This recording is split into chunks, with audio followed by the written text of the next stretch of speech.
So, for today's video, I am going to make tupig. Ayan. So, meron tayong coconut milk, young coconut, yung ating powdered glutinous rice, butter, and brown sugar. Ayan.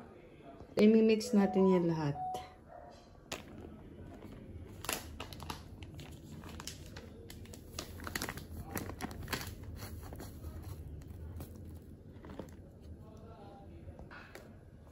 So, bali 8 cups itong gagawin natin. Tapos, 3 cups na coconut milk.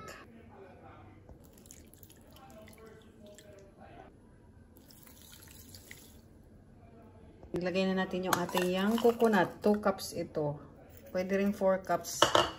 Bahala na kayo. 3 cups na light brown sugar or white.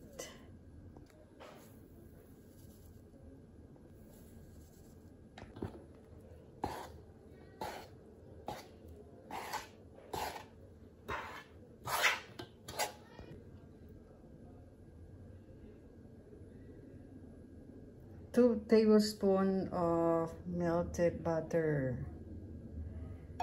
Ayan. Meron na tayong dahon.